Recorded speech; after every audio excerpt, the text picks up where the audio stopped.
नमस्कार बच्चों, मैं आज तृतीय सोपान अपठित गद्यांश में पहला पद्य मधुआ के बारे में कहना चाहती हूँ। इस कहानी का लेखक है, रचनाकार है जयशंकर प्रसाद। जयशंकर प्रसाद जी का जन्म 1889 ईस्वी में, 1889 का मतलब है 1889 ईस्वी में काशी के एक प्रतिष्ठित परिवार में आपकी जन्म हुई है। आपकी लिखी हुई मधुआ कहानी का प्रसंग इस प्रकार है। बच्चे भगवान दिए हुए एक अमूल्य वरदान है। हर एक इंसान को बच्चे एक भगवान का एक अमूल्य वरदान है। एक छोटा सा बच्चा घरों में रहे है तो वो घर उल्लास से रहता है। हर एक कष्टों को, इंसानों के, आदमियों के और मनुष्यों को, हर एक कष्टों को ये बच्चों के सामने वो व्यक्तियाँ भूल जाते हैं। इसी तरह वो बच्चों का लालन पालन रहते हैं। बच्चे इसलिए बच्चे एक भगवान का वरदान होता है। इसी तरह ये कहानी में एक शराबी के जीवन में उसका जीवन हर समय वो कमाता है, उससे वो शाम या रात को वो पीकर अपना जीवन को अर्पित करते थे। केवल उनका कमाई शराबी के लिए वो व्यर्थ करते थे। उसी के जीवन में, एक शराबी के जीवन में एक बच्चा आने से उनका जीवन अत्यंत अमूल्य दर से बदलाव हो जाता है। इसी कहानी का यह मुख्य उद्देश्य है।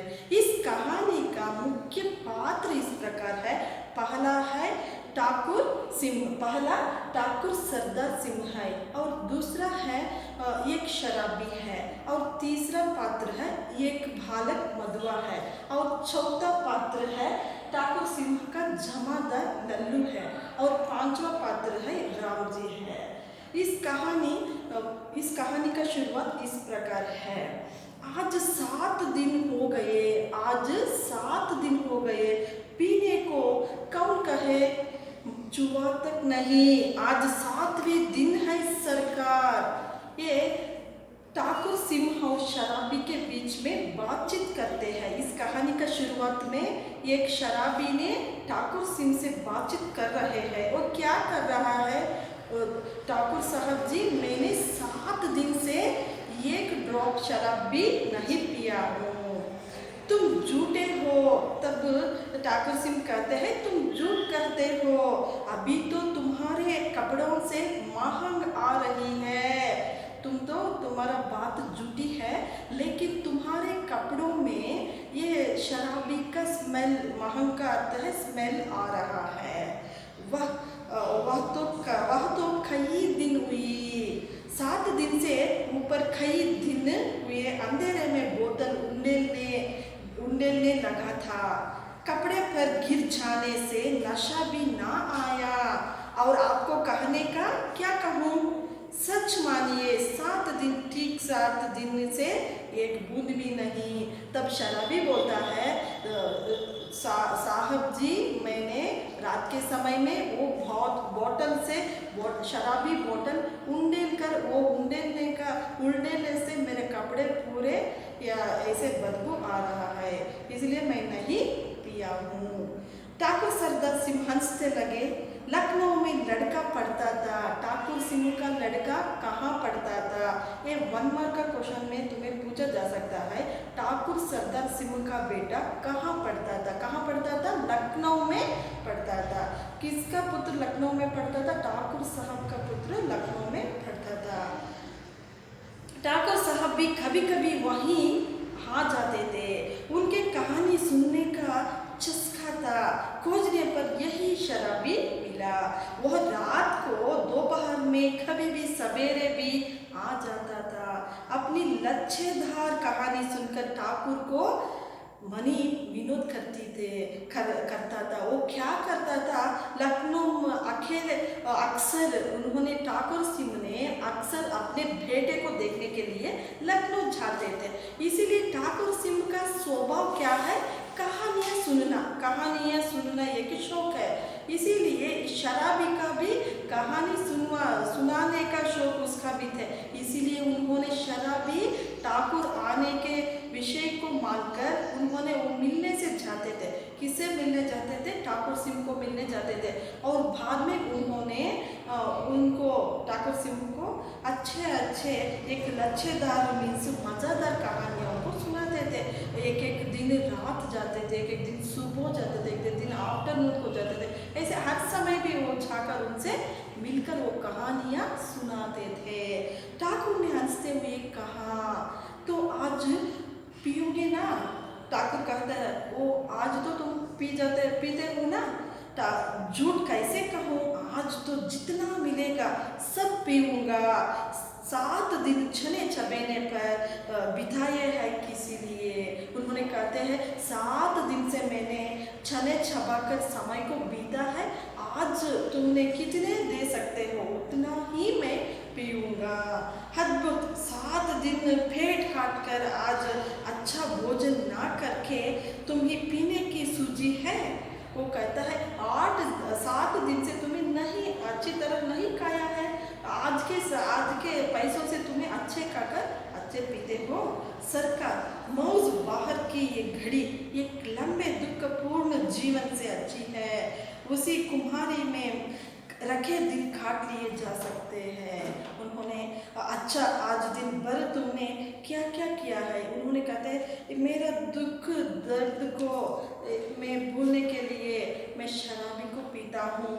अच्छा बताओ, ठाकुर ने कहता है ओके अच्छा बताओ तुम्हें आज के दिन क्या क्या किया है।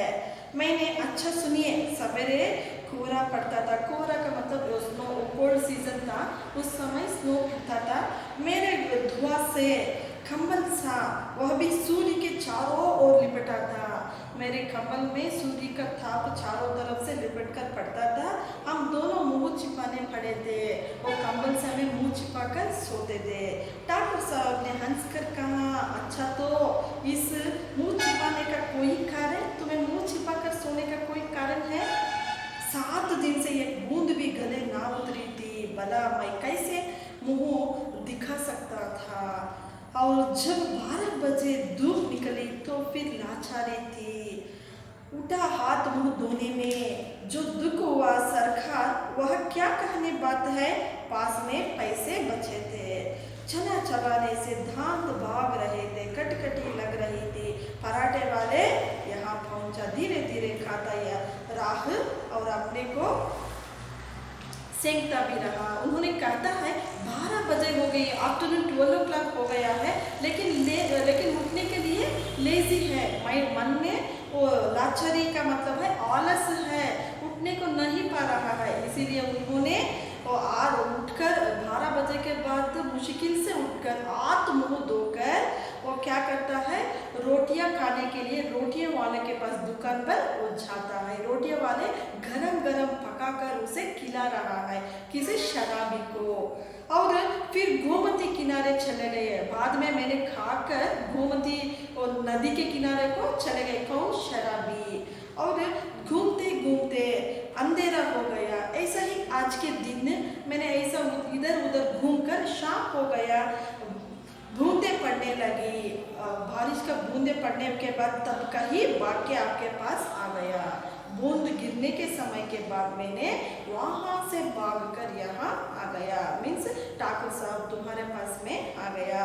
अच्छा, जो उस दिन तुमने गडरिया वाले कहानी सुनाई थी, जिसमें आंसफुदौला ने उसकी लड़की का आंचल भुने हुए भुट्टे के दाने के बदले मोतियों से भर दिया था, वो क्या सच है?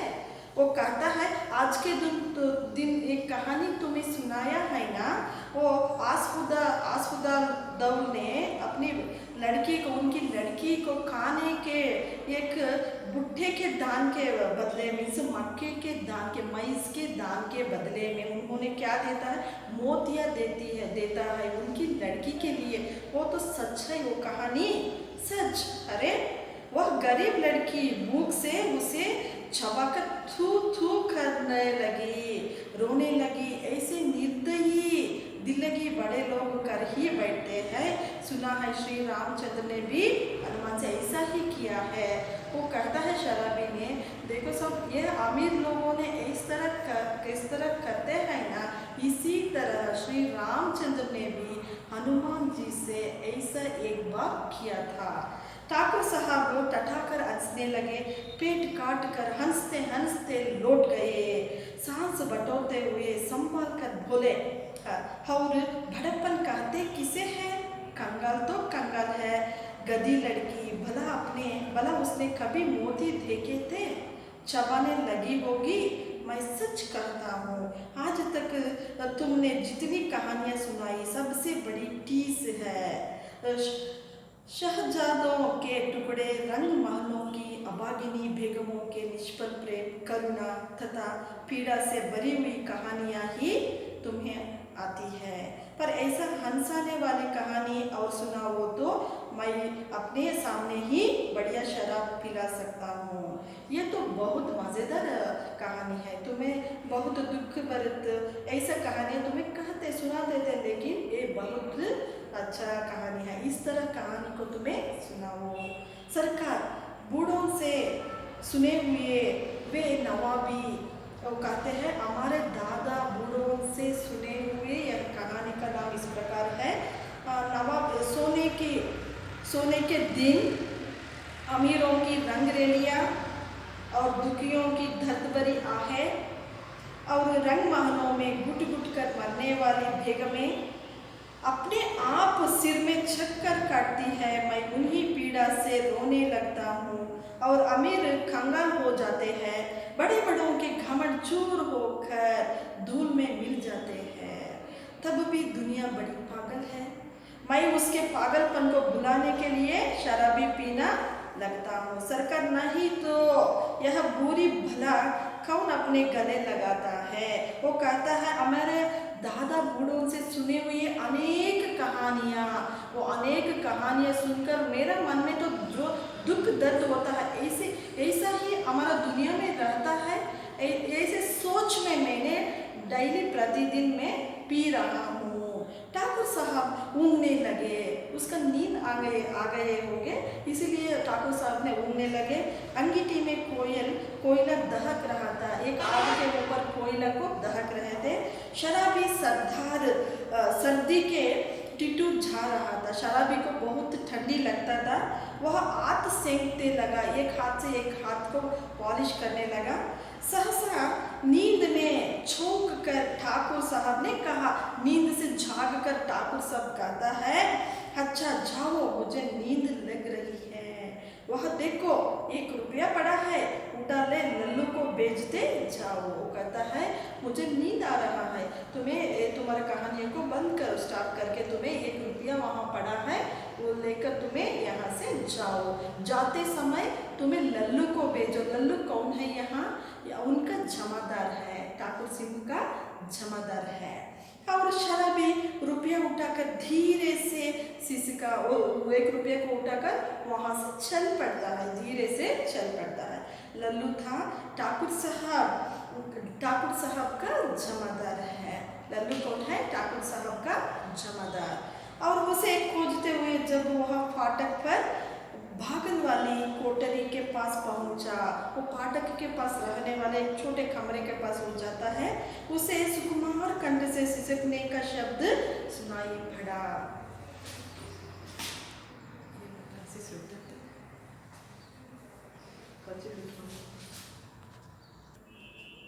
वहां से शराबी ने 1 रुपया उठाकर वो फाटक के पास जाता है। फाटक का अर्थ है गेट, गेट के पास वो जाता है। वहाँ जाकर उन्होंने सुनता है एक आवाज़ों को सुनता है। वो लल्लू ने किसी एक बच्चे को डांट रहा था, उस समय वो बच्चे को डांट रहा था। लल्लू कौन है? लल्लू एक ठाकुर साहब का जमादार है। उन्होंने वो कैसे डांटता है कि तो सुअर रोता क्यों है? कुंवर साहब ने 2 ही लातें लगाई है। अरे सुअर सुनो तो सुनो यहाँ, वो ठाकुर साहब के बेटे, कुंवर साहब कौन है? ठाकुर साहब के बेटे तो 2 ही लाता मारा है, इसलिए तुम्हें किस तरह रोते हो? कुछ गोली तो नहीं मार दिया है, तुम्हें हाथों से मारा है, गोली से नहीं मारा है। कर्कश स्वर से लल्लू बोल रहा था, किंतु उत्तर में सिसकियों के साथ एक हिचकी ही सुनाई पड़ जाती थी। अब और भी कठोरता से लल्लू ने कहा, मधुआ जा सो रहा, नखरा ना कर, नहीं तो उठूंगा तो खाल उधेड़ दूंगा। समझा ना? खाल का अर्थ है यहाँ चमड़ा, तुम्हें चमड़ा उंडेल दूंगा। जाकर यहाँ से मत रोना, तुम्हें मत रोकर यहाँ से जाकर तुम्हें सो जा, नहीं आई तो मैं चमड़ा को उंडेल दूंगा। खाल का मतलब चमड़ा है यहाँ। शराबी चुपचाप सुन रहा था और बालक की सिसकी बढ़ने लगी। फिर उसे सुनाई पड़ा, ले अब भागता है नहीं, क्या मार खाने पर तुला है? वो कहता है यहाँ से भागता है कि नहीं। वो धीरे से रो रहा है। सिसकी का मतलब है वो बच्चा धीरे से रो रहा है, वो डांट रहा है। लल्लू ने उसे डांट रहा है, यहाँ से जाकर तुम्हें सो जाओ। भयभीत बालक बाहर चला आ रहा था। शराबी ने उसके छोटे से सुंदर गोरे मुंह को देखा, आंसू की बूंदें ढुलक रही थी। बड़े दुलारा से उसका मुंह पोंछते हुए उसके लेकर वह फाटक के बाहर चला गया। 10 बजे रहे थे। कड़ाके की सर्दी थी और दोनों चुपचाप चलने लगा और वह चुप हो गया। वह एक तंग गली पर रुका कि बालक के फिर से सिसकने की उसे आहट लगी। वह झिझकते बोल उठा। यह पूरे सुनकर वो समय रात 10 बजे हो गया। रात 10 बजे के समय में वो गोरे से मुंह को देखकर, वो बालक के मधुआ का मुंह देखकर शराबी को करुणा आ जाता है। उसी समय वो क्या करता है, उसके हाथ में उसे लेकर वो अपनी गली में जा पहुंचता है। उसी समय में भी वो सिसकते मीन्स धीरे से रो रहा है बच्चा, वो मधुआ धीरे से रो रहा है। कुछ खाया नहीं और मैंने दिन भर से, अब क्यों रोता है रे छोकरा? वो बोलता है, तो अब क्यों रे तू रोता है? मेरा साथ में तुम आ गया, तुम मत रोना। वो तब बालक कहता है, मैंने कुछ नहीं खाया है, मैंने सुबह से आज के दिन भर पूरा मैंने कुछ नहीं खाया है, मुझे खाने के लिए कुछ नहीं मिला है, इसीलिए मैं भूख से रो रहा हूँ। ये बात सुनकर शराबी को बहुत बेजार होता जाता है। कुछ खाया नहीं, इतने बड़े अमीर के यहाँ रहता है और दिन भर खाने को नहीं मिला है। वो पूछता है, इतने बड़े से बड़े ठाकुर साहब के घर में रहते हो, उन्होंने तुम्हें कुछ नहीं खाने को दिया नहीं है? यही कहने को मैं गया जमादार से, पर माँ तो रोज ही खाता हूँ, आज तो खाना ही नहीं मिला। कुंवर साहब का ओवरकोट के लिए खेल में दिन भर साथ रहा, 7 बजे लौटा तो 9 बजे तक कुछ काम भी करना पड़ा और आटा रख नहीं सका था, रोटी बनती तो कैसे? जमादार से कहने गया था।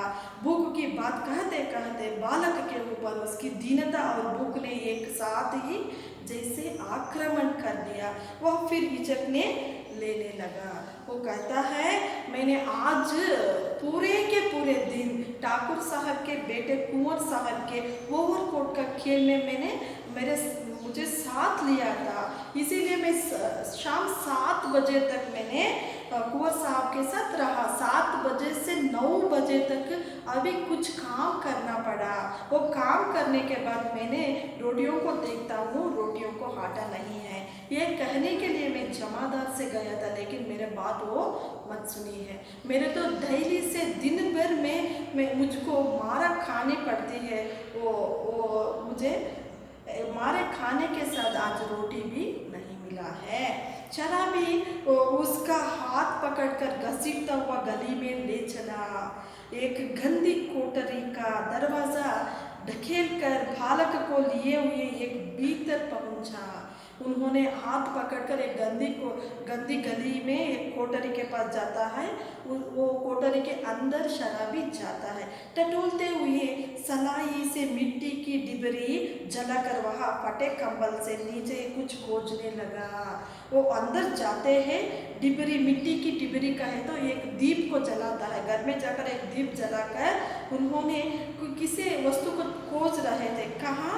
कंबल के नीचे एक पराठे का टुकड़ा मिला। वो कंबल के नीचे गंदगी कोठरी में क्या मिला, ये एक मार्क क्वेश्चन का पूछा जा सकता है। गंदगी की कोठरी में एक पराठे का टुकड़ा मिला, वो आंसर है। शराबी उसे बालक के हाथ में देकर बोला, वो रोटी के टुकड़े को शराबी ने मधुआ के हाथ में देकर बोलता है, तब तक तू इसे चबा, मैं तेरा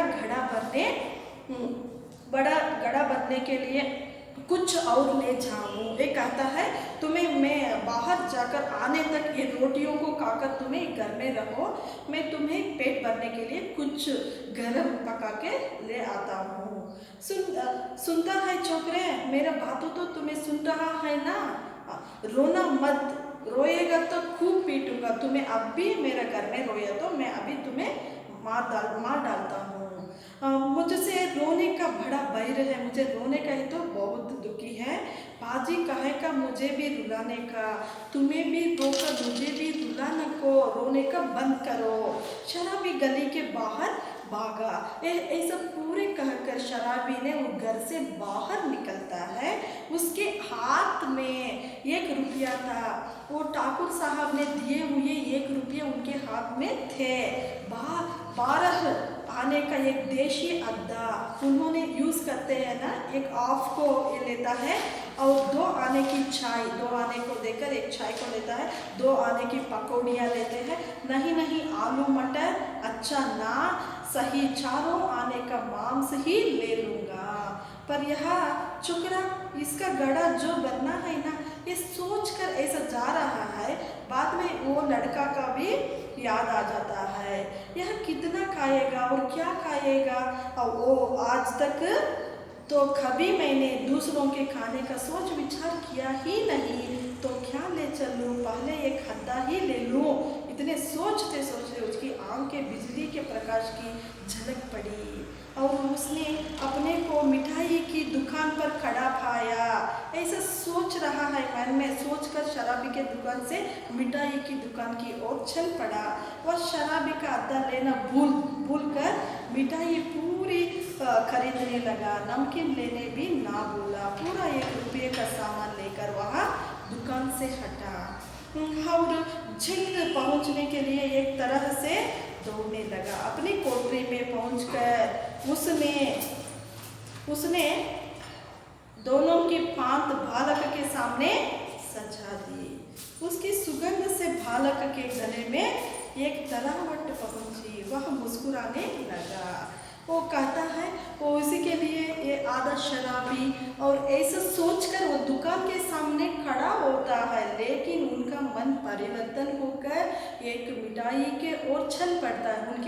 उनके पैरों एक मिठाई के दुकान के ओर चल पड़ता है। वो दुकान के मिठाइयाँ खरीद कर, उसके साथ जो नमकीन खरीद कर, वो बालक क्या खाता है क्या नहीं खाता है उसी के बारे में उसको ना पता है, लेकिन अभी के दिनों से उन्होंने दूसरों के बारे में ऐसा कभी भी सोचा नहीं था। इसीलिए उनको क्या क्या चाहिए वो मिठाई नमकीन पूरे लेकर उन्होंने घर आता है और फांत बालक के सामान सजा दी। पूरे एक खाने का पत्ते का ऊपर वहाँ रख कर वो बोलता है तुम्हें क्या चाहिए उसे खा लो। किसके कहते हैं? वो मधुआ से कहता है। शराबी ने मिट्टी की घगरी के पानी उंडेल हुए है। मिट्टी की घगरी मीन्स एक मड का पॉट के अंदर वो पानी रखा हुआ है, उसी से पानी उंडेल कर वो पत्ते पर वो लाया हुआ मिठाई या नमकीन को रख कर पानी देते हुए नटखट कहीं का हंसता है। सौंधी बास नाक में पहुंची ना, ले खूब टूस कर खा लो और फिर रोया कि पीटा। तुम्हें क्या क्या चाहिए वो लेकर तुम्हें पेट भर खा लो, मत तुम्हें रोना चाहिए। दोनों ने बहुत दिन भर मिलने वाले 2 दोस्तों की तरह साथ बैठकर भर पेट खाया। वो बच्चे के साथ शराबी ने भी उनके साथ दोनों मित्र एक बार मिले तो कितने खुश से रहते हैं, उतना खुश से उन्होंने दोनों भी भरपेट खा जाता है। बाद में उन्होंने शराबी ने एक पुराना का एक बड़ा कोट एक शराबी के पुराना कोट को ओढ़कर वो बच्चा सो जाता है, और उन्होंने भी, शराबी ने भी एक कंबल ओढ़कर वो भी सोता है, लेकिन शराबी को नींद नहीं आता है। मधुआ नींद सो जाता है। वो सोचता है, क्या सोचता है, एक ऐसा छोटा सुकुमार बच्चे को कितना कष्टों को दिया है, तो उनका माँ बाप ने कैसे इस हालत को दिया हुआ है, इसी के बारे में सोचकर उसको नींद नहीं आता है। एक चिंतापूर्ण आलोक में आज पहले शराबी के आंख खोलकर कोठरी में बिखरी हुई दरिद्र की विभूति को देखा। उनको आंखों से खोलकर वो अपने कोठरी को पूर्ण देखता है। अरे, और उस घुटनों से टूटी लगाए हुए निरीह बालक को उसे तिल मिलाकर सोचता है, इतने सुकुमार बच्चे को इतने कष्टों से दिया हुआ है, एक कैसा पोषक है, ऐसा इसी के बारे में सोचकर उन्होंने नींद जाता है। इसका पक्ष क्यों लेने लगी? इस छोटे से फाजी ने मेरे जीवन के लिए कौन सा इंद्रजाल रचना की बीड़ा उठाया है। तब क्या करूं? कोई काम करूं, कैसे दोनों का पेट चलेगा? यही भगा दूंगा इसे, आंख तो खोले। ये सोचता है, इसके कैसे मैं संभालूं? इसे कोई एक इंद्रजाल से मेरा मन को खींच रहा है। कौन? वो बच्चा शराबी के मन को खींच रहा है, लेकिन कैसे? वो बच्चे को देखभाल करने में वो सोचकर इसी समय में वो आंखों को खोलता है। कौन? मधुआ बच्चा, बालक अंगड़ाई ले रहा था, वह उठ बैठा। शराबी ने कहा, ले उठ, कुछ खा ले, अभी रात का बचा हुआ है, और अपना राह देख, तेरा नाम क्या है रे? वो पूछता है। वो रात को तुम्हें रखा हुआ अभी भोजन तो है, बाकी है, उसको लेकर तुम्हें खाओ। तुम्हारा नाम तो क्या है रे? तुम्हारा नाम तो बताओ। बालक ने सहज हंसकर कहता है, मधुआ। वो बालक का नाम क्या है? ये एक वन वर्ड आंसर में पूछा जा सकता है। वो बालक का नाम मधुआ है। वो बालक का नाम क्या है? बालक का नाम मधुआ है। और भला हाथ मुंह बिना दो खाने का लगो, आज जाऊंगा कहाँ? वो कहता है, बिना हाथ मुंह धो के बिना मैं कैसे खाना खाता हूँ? ऐसा मुझे नहीं पसंद लगता है। मैं पहले हाथ मुंह तो धोना चाहिए। कहाँ बताऊँ इसे कि चला जाए, कहाँ दूँ कि भाड़ में जा, किंतु वह आज तक दुख की भट्टी में जलता ही रहता है। तो वह चुपचाप घर से झल्ला कर सोचता हुआ निकला। ले पाजी, अब यहाँ लौटूंगा ही नहीं, तू ही इस कोठरी में रह। शराबी घर से निकला। गोमती किनारे पहुँचने पर उसे स्मरण हुआ कि वह कितनी ही बातें सोचकर आ रहा था, पर कुछ भी सोच न सका। हाथ मुंह धोने लगा। उजली धूप निकल आई थी। वह चुपचाप गोमती के धारा को देख रहा था। धूप की गर्मी से सुनी होकर चिंता भूलने का प्रयत्न कर रहा था कि किसी ने पुकारा। वो शराबी ने ऐसा कहता है, तुम्हें मेरा घर में मत रहना, तुम्हारा राह को तुम्हें देखो। ऐसा कहकर उन्होंने एक नदी के किनारे पहुंच जाता है। नदी के लहरों को देखकर अपने मन में रहने वाले चिंताओं को भूलने वो प्रयत्न कर रहा है। उतने में एक आवाज़ सुनाई पड़ता है। किसी ने उसको पुकारने की आवाज़, किसी शराबी को पुकारने की आवाज़ सुन रहा था। भले आदमी रहो, कहाँ साले पर दिखाई पड़े, तुमको खोजते मैं थक गया। अरे तो भाई, तुम्हें कहाँ चले गए? तुम्हारे को मैं खोजते थक गया हूँ, बहुत टायर्ड हो गया है। तुम्हें खोज कर आ रहा हूँ। शराबी ने चौंक कर देखा। वह कोई जान पहचान का तो मालूम होता था, पर कौन है यह ठीक ना जान सका। उनको उनके बारे में ना जाना। वो आदमी कौन सा है, वो आदमी के बारे में उन्होंने भूल गया है। कौन? शराबी। उस समय शराबी कहाँ था? नदी के किनारे में था। उसने फिर कहा, तुम ही से कह रहे हैं सुनते हो, उठा तो जाओ, अपनी शान करने की खल, नहीं तो सड़क पर फेंक दूंगा। एक ही तो कोठरी जिसका मैं 2 रुपया किराया देता हूँ, उसमें क्या मुझे अपना कुछ रखने के लिए नहीं है। वो बोलता है, अरे तो तुम्हारे खल तो हमारे घर में रखा हुआ है ना, वो लेको जाओ, नहीं तो मैंने मेरे कोठरी को 2 रुपये किराया दे रहा हूँ, तुम्हारा कल रखने का जगह मेरे घर में नहीं है, तुम्हें नहीं लिया तो मैं बाहर फेंक दूंगा। ओहो राम जी, तुम हो भाई, मैं भूल गया था, तो चलो आज ही उसे उठा लाता हूँ। कहते हुए शराबी ने सोचा अच्छी रही, उसी को बेचकर कुछ दिनों तक काम चलेगा। वो सोचता है, वो उसको याद आता, अरे राम जी तुम हैं, मुझे याद आया, ओहो अच्छी बात बताया। वो मन में सोचता है शराबी, उसे बेचकर कुछ दिन में और वो बच्चे खाने के लिए होता है। गोमती नहाकर राम जी पास ही अपने घर पहुंचा।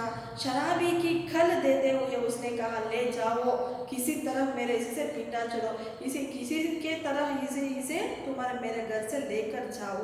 पिंडा छूटे ये मुहावरे शब्द है, इसका अर्थ है पीछे छुड़ाना, कभी मत मेरे पीछे ये सामान को छुड़ाना को, ऐसा। बहुत दिनों पर आज उनको खल धोना पड़ा और किसी तरह अपनी कोठरी में पहुंचकर उसने देखा कि बालक चुपचाप बैठा है। बड़बड़ाते हुए उसने पूछा, क्यों रे, तूने कुछ खा लिया कि नहीं? वो पूछता है कोठरी में आकर शराबी ने, तू खाया है या ना खाया है? भरपेट खा चुका हूँ और वह देखो तुम्हारे लिए भी रख दिया है, कहकर उसने अपनी स्वाभाविक मधुर हंसी से उस रूखी कोठरी को तर कर दिया। मैंने भी खाया है और तुमको भी रखा है, ऐसा कहकर वो कोठरी को स्वच्छ करता है। स्वच्छ खड़ा किया था कोनो वो बच्चा, नीट से वो क्लीन कर को रखा था। और शराबी एक क्षण भर चुप रहा, ये शरीर देखकर चुप हो गया, फिर चुपचाप जलपान करने लगा। मन ही मन सोच रहा था, यह भाग्य का संकेत नहीं तो और क्या, चलो फिर शान देने का काम चलता करो, दोनों का पेट भरेगा। वही पुराना चरखा फिर सिर पड़ा, नहीं तो 2 बातें किस्सा कहानी इधर उधर की कहकर अपना काम चला ही लेता था। पर अब तो बिना कुछ किए घर नहीं चलने का। जल पीकर बोला, क्यों रे मधुआ, अब तो कहाँ जाएगा? वो योचन करता है, चिंता करता है, सोचता है। क्या सोचता है? पहले तो मैं इधर उधर बातें करको, कहानियाँ कह के एक उन्होंने दिए हुए पैसों से मैंने जीवन बिता देते, लेकिन ये बच्चे के तरफ से मैं कुछ कमाना ही पड़ना चाहिए, ऐसा सोचकर पहले काम वो कल से मीन्स वो चाकुओं को, वो सीजरों को शार्प करने का एक स्टोन है, एक पत्थर है, उसी का काम मैं करना पड़ता हूँ। कहीं नहीं। वो पूछता है, कहाँ जाता है रे तू मधुआ? वो बोलता है, कहीं नहीं। यह लो तो फिर क्या, यहाँ जमा गई, खोद खोद कर तुम्हें मिठाई खिलाता रहूँगा। क्या रे, मेरे पास उतना तो पैसा नहीं है तुम्हें खिलाने को लिए, पैसा कमाना पड़ता है, तब कोई काम करना चाहिए। वो बोलता है, किसी काम किया तो वो हमारा प्रॉब्लम तो सॉल्व होता है, करेगा जो कहो। वो कहता है, तुम्हें क्या कहता है वो काम मैं करता हूँ। अच्छा तो आज से मेरे साथ साथ घूमना पड़ेगा, यह कल तेरे लिए लाया हूँ, चल आज से तुम्हें शान देना सिखाऊंगा। कहाँ इसका कुछ ठीक नहीं है, पेड़ के नीचे रात बिता सकेगा। वो कहता है, ये कल से शान का काम मैं तुम्हें बता देता हूँ, कैसे शार्प करना वो काम मैं बता देता हूँ। मेरे साथ तुम्हें गांव में घूमना पड़ता है, एक एक दिन पेड़ के नीचे भी तुम्हें सोना पड़ता है, ये पूरे तुमको पसंद है तो मेरे साथ में तुम आओ। और शराबी ने एक बार स्थिर दृष्टि से उसे देखता है, बालक की आंखें दृढ़ निश्चय से सौगंध खा रहा है। वो बालक बोलता है, तुम्हारे साथ मैं कहाँ आने को भी तैयार हूँ, कैसे काम भी मैं करता हूँ। शराबी ने मन ही मन कहा, बैठा यह हत्या कहाँ से लगी, अब तो शराब ना पीने की मुझे भी सौगंध लेनी पड़ी। मैं शराब पीने को त्याग करने का मन आ गया है, ये बच्ची को देखभाल करने का ये मन मुझे आ गया है।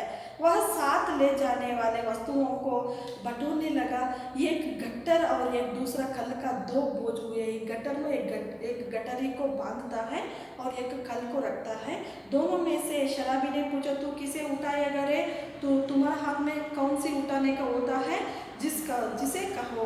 अच्छा, तेरा बाप जो मुझको पकड़े तो वो कहता है तुम्हारा पोषक, तुम्हारा माता पिता, तुम्हारे भाई बहन, कोई तुम्हारा रिश्तेदार मुझे पकड़कर मारे तो मेरा बेटा से ऐसा काम कराते हैं, ये देखकर वो मुझे मारे तो मैं क्या करना? कोई नहीं पकड़ेगा। वो मधुआ बोलता है, मुझे मेरी तरफ से लिए कोई नहीं पूछता है। और चलो भी, मेरे बाप भी मर गए हैं, मेरा बाप मुझे कोई नहीं है, मैं एक अनाथ हूँ। शराबी ने आश्चर्य से उसका मुंह देखता हुआ खल उठाकर खड़ा हो गया। बालक ने गटरी ला दी, दोनों कोठरी छोड़कर चल पड़ता है। ये सुनकर उसको मन बहुत बेजार लगता है। उसी के बाद उन्होंने वो गटरियों को लेकर वो बाहर आ जाता है। ऐसा ही दोनों में भी चल पड़ता। अपनी कोठरी से कौन शराबी और मधुआ दोनों भी चल पड़ते हैं।